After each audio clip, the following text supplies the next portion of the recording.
Jen and I formed Who Dares Wins Publishing, which is now Cool Gus Publishing, and we went from zero to we've grossed over $1 million in 18 months. We got 10 authors now, 75 titles.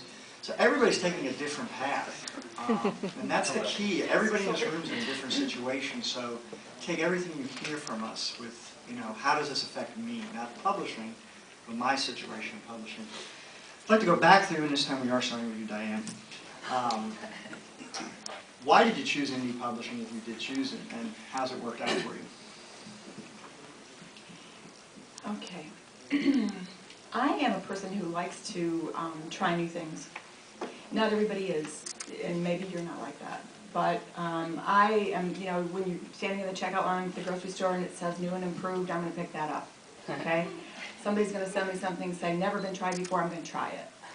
So getting involved in indie publishing wasn't something that I was leaning toward or preparing for.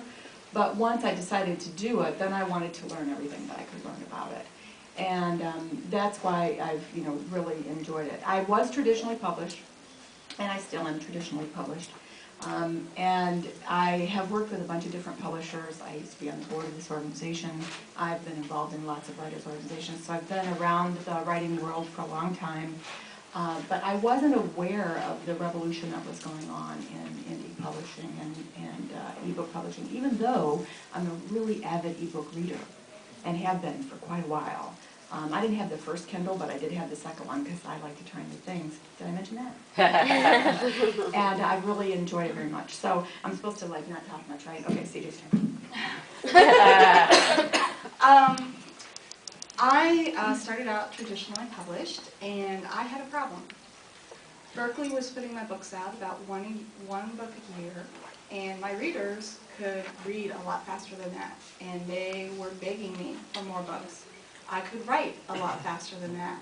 So I had books that, including several that we had tried to sell elsewhere that had gone through editing, copy editing, very close to publication before the rights came back to me for various reasons. And I had readers that wanted them, and I had no way to get those books into their hands until I heard about Kindle. And suddenly it solved my problem.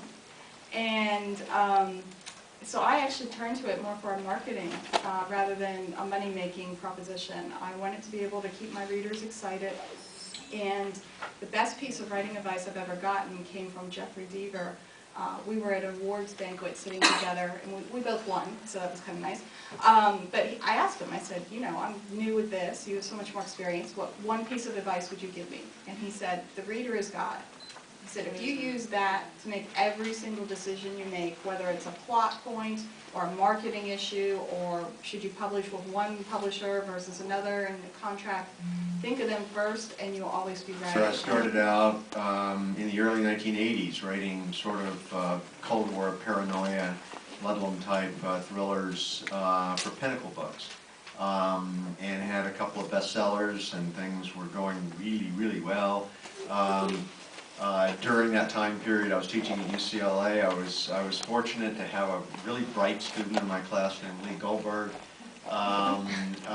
who said, "I'd like to have a publishing contract. Can you help me?" I was riding high, so I got him a series contract, and we both wrote some of these, and then Lee just sort of took off. And of course, Lee's one of the stars at Amazon.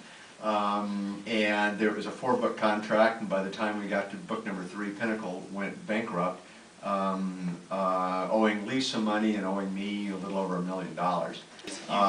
You've got to have some business smarts, and if you don't, find somebody who does, because 80% of selling a book is marketing. It's like I have 2 full-time jobs, Bob has 2 full-time jobs between writing and running a business.